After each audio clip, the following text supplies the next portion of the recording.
paaga daw yung punta nila dahil bukas may appointment po sila. May aasikasuhin rin po siguro yung pinaka main work na pupuntahan nila. Doon sila magtatrabaho. Happy kasi malapit na rin matapos ito new project and paunti-unti na nalalagyan yung mga dapat ilagay. Like itong mga windows, itong sliding door for safety din. Itong mga daanan, itong na palitada na, kaya dito ko na ilinagay itong mga galon na may tubig.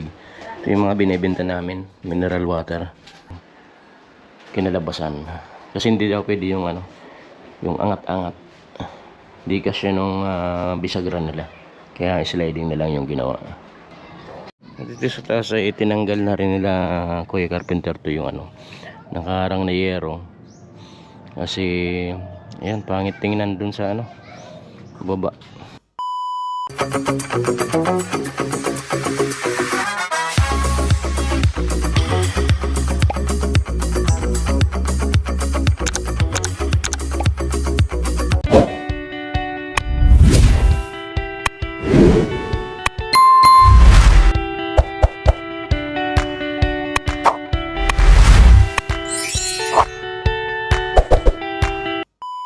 So, hello, what's up mga kagwani? It's me again, your one and only Dakwela Gwenny. So, for today's video mga kagwani, nagsidatingan po yung mga magkakabit nitong windows and sliding door. So, kung mapapansin nyo, madilim na po at dahil po yan sa gabi po ngayon. And yes, nagulat po ako sa boulevard. Ay, kanina po kasi nandun ako sa boulevard at nagulat po ako nang nagsidatingan po itong mga magkakabit nitong windows and sliding door dahil sa, ang alam ko, bukas pa po sila pupunta para magkabit po. Ang sabi naman po nila na paaga daw yung punta nila dahil bukas may appointment po sila. May aasikasuhin rin po siguro yung pinaka main work na pupuntahan nila. Doon sila magtatrabaho. And I'm so happy naman po na gabi po sila pumunta dahil yan sa mainit po kasi if ever na bukas po silang manghapon nagsipunta, mainit po dahil ang panahon po dito ngayon sa Pilipinas ay super init and especially dito po sa Bicol. And syempre, may care naman tayo sa mga trabahador natin. Mas okay po talaga na gabi po sila nagpunta. And ayun na nga po, inilalagay na po nila yung sliding door dito sa harap po ng pabahay project.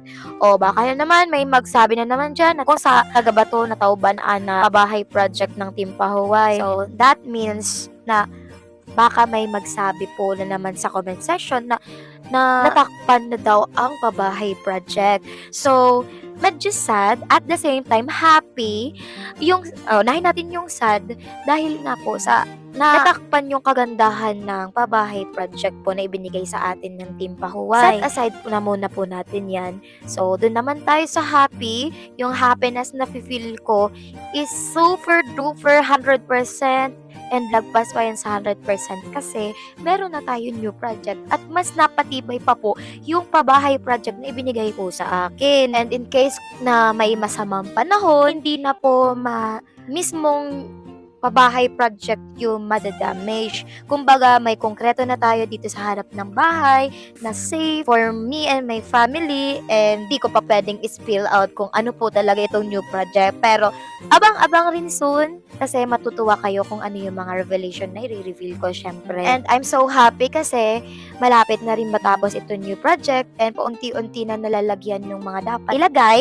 Like itong mga windows, itong sliding door for safety din, and for access papuntang bahay, from bahay to new project, from new project to bahay. I'm so thankful that my sponsor never leave me and palagi po siyang nakasupport sa akin and sa pamilya ko po, and we're so blessed because of Papa God. He make the sponsor as the instrument to help my family. So, fast forward tayo. Tapos na po doon sa taas yung access na sliding door from new project to bahay and bahay project to new project. So, dito naman tayo mag-proceed ng pagkabit nitong window dito sa first floor. This time, more on voice over lang tayo dahil si Dada po ang nagkuha nitong video clips and hindi po kami yung like vlog and nagsasalita talaga kasi nandun po ako sa Boulevard that time and nag-video okay. Sabi ko nga po nung sa live stream ko before, last month po ata yun yung last live stream ko sa pag-video okay. Every time po na wala pa pong customers, andyan po ako para kumanta at para ma-encourage po yung mga tao na magsipuntahan po dito sa tindahan namin and maging customer na din po namin. Kaya, ayun po, parang pineflex po namin yung video okay. O, dito, merong video okay and pwede po dito maghulog-hulog singko. Parang ganun. And sometimes, kapag nasa mood na kumanta and hindi ako nahihiya, parang ganyan, parang may confidence ako para magsalita sa mic, parang nagko-concert ako, so parang ganito, kumakanta ako, tapos biglang, wala bang palakpakan dyan, so tara na, ganyan, mga ganon, yung alam yung ginagawa ng sa mga bandista, like that, sa mga banda, basta yun na yun, and I love doing that din po. Pero minsan, nahihiya po talaga ako. Pero ngayon, napapanood nyo po, kinakabit na po yung window. And malapit na rin po sila matapos at maya-maya, aalis na rin po sila. Ayan, nagsidatingan na din yung ibang kasamahan nila para tulungan na din at simulan yung kabilang bintana. And itong unang kinabitan nila is tapos na ata to eh. Oo, unti na lang na ayun, pinapastahan pala nila. And doon naman sa pangalawang bintana, ikinakabit na po ni kuyang nakakap. Ay, lahat sila nakakap. Lahat sila nakasombrero, hindi ko napansin. Yung long hair na lang siguro. Kasi siya lang yung long hair dyan.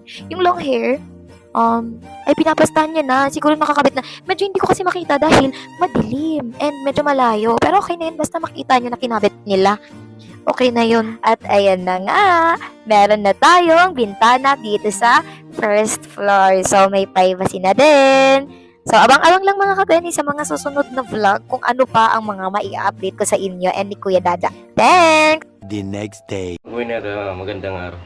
At sa pagpatuloy na paggawa dito sa project, sa harap ng bahay ni Gwenay. Ito na nga. At naayos itong mga daanan.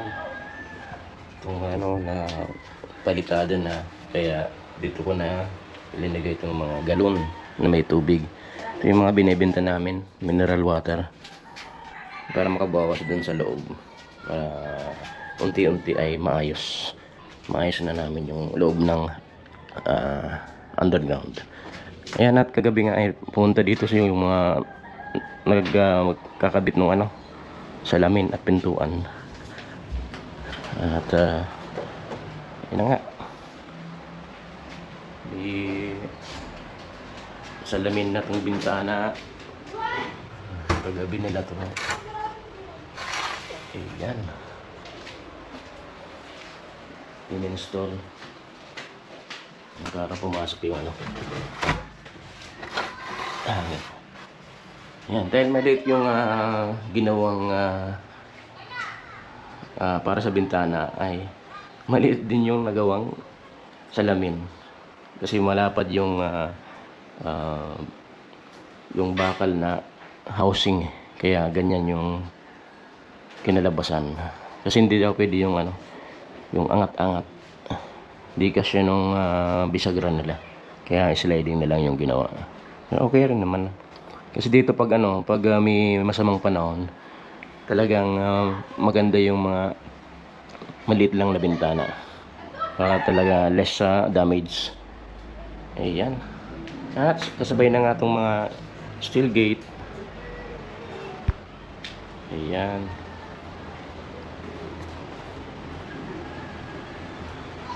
dito na rin sa sa entrance papasok sa bahay, meron na ding lock. Pipintura na lang yan, may pintura na kasi bumili na ako kahapon.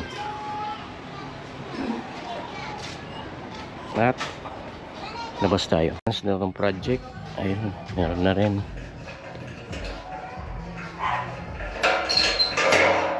Yan, labas na Bruno. Dito sa loob natulog si Bruno. Kaya lang hindi siya makakalabas kasi nakalock. Ayan yan, makakalabas pa lang niya. At ito na yung access door papunta sa bahay, sa loob ng bahay. Ayan.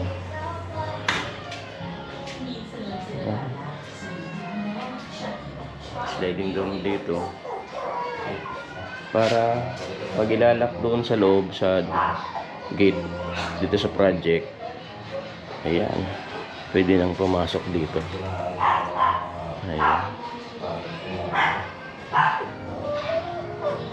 Elior.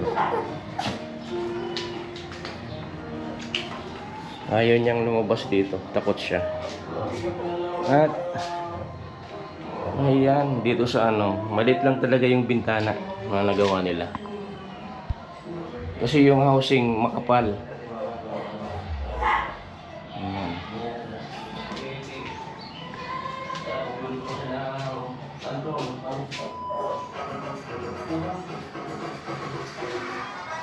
At yung nasa taas, nakunan natin ng isang araw.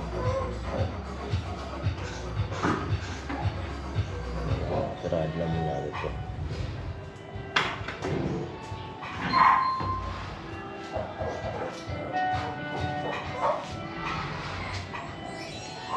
Ayan. Hindi pa maayos dito sa taas kasi may mga ginagawa pa. Saka na lang mag-aayos. Dito sa natakpan na rin yung sa terrace para walang luluksod dyan papasok. Alas tapos na lahat eh. Dito sa taas ay itinanggal na rin nila Kuya Carpenter to yung nakaharang na yero kasi ayan, pangit tingnan dun sa baba.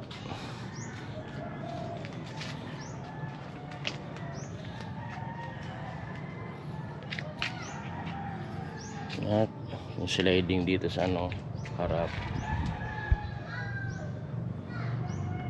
Halos lahat ng may gate na papasok sa bahay dito sa project. Tapos yung access door dito sa taas papasok din sa loob ng bahay. Yun, ayos na. May kulang na lang na konti. Ayan.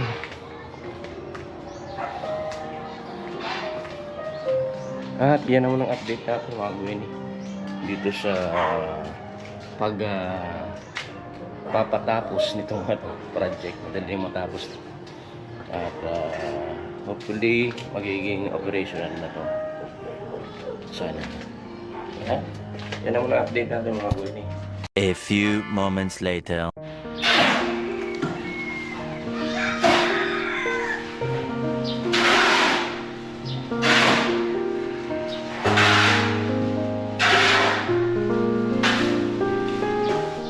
Naitanggal tulong sa nagsalita ko sa breaker. Ang breaker niya, managat mo. Daman suba, daman bahaya. Nakaot sana.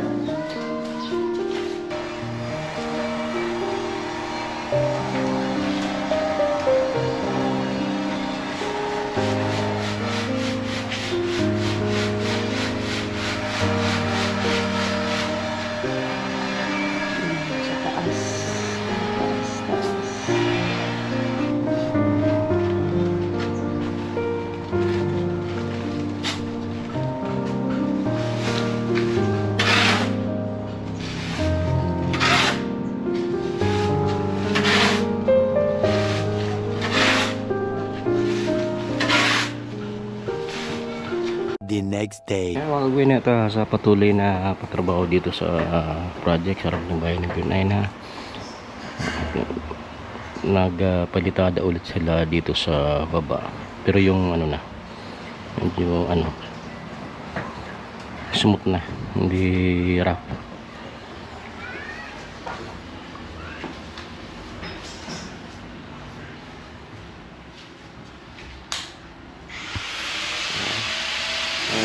Kahapon nga ay na ibalik na itong mga tambak dito. Hindi na kagaya ng unang harap. Medyo kilos-kilos nito. At pwede na itong lalagyan daw ni ate mama ng floor mat para pwedeng mahigaan kung may magbabakasyon, pwede dito maglatag. Ayan. Kasi yung nauna ay rough, may mga bato-bato, kaya hindi yun pwedeng lagyan ng floor mat. Kaya yan, pinaulit namin tong ano. Ayan, medyo makinis-kinis na to, pati na rin dito sa tindahan.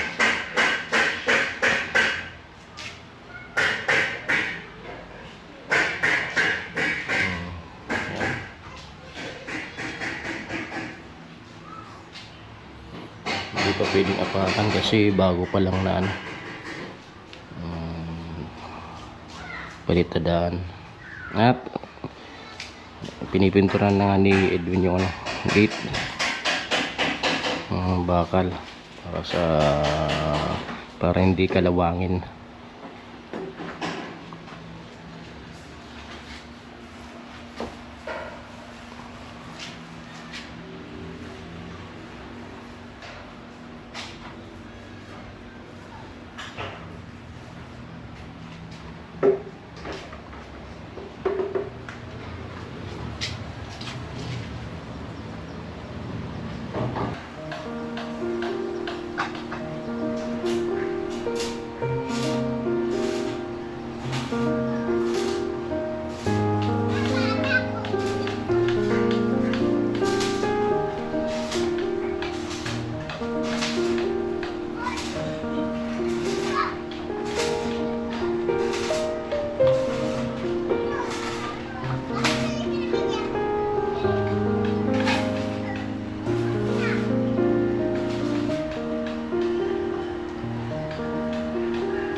Natin si Kuya Carpenter to dun sa ano, taas, kasi nilalagyan na niya ng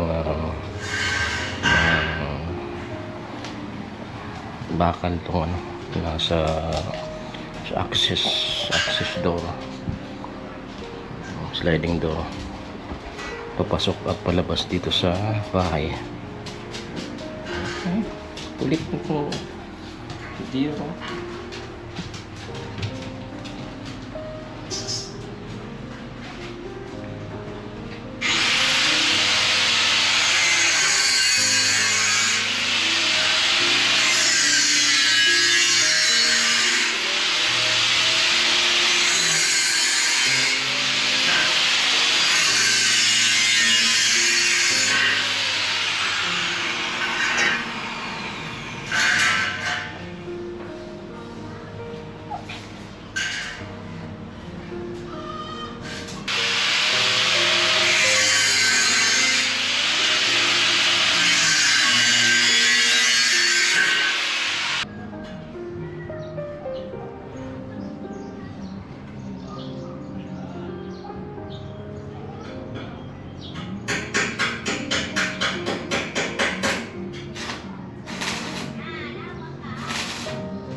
Tapos na yung pagpintura na dito, ano, gate na bakal dito sa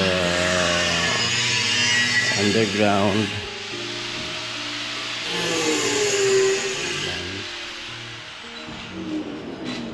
Yan, magpapatuyo pa yan kalahating araw.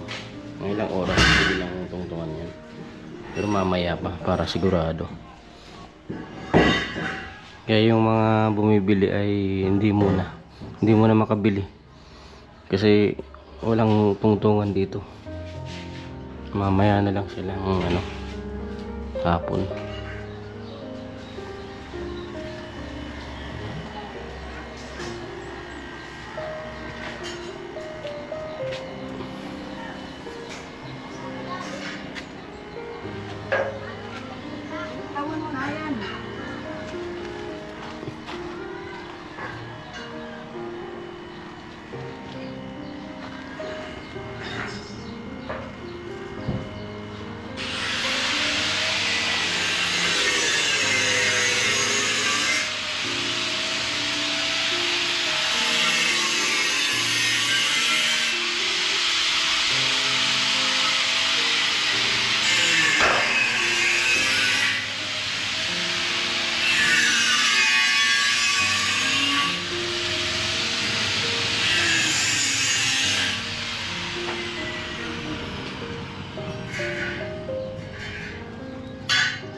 sa hagdan. Dadagdag din sa tungtungan.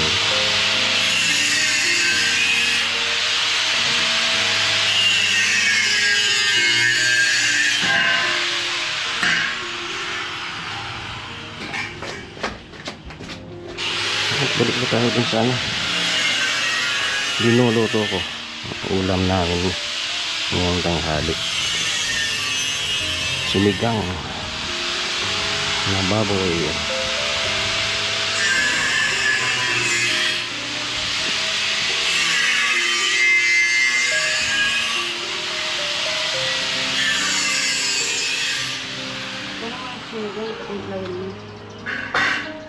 Ang sinigang na may gabi.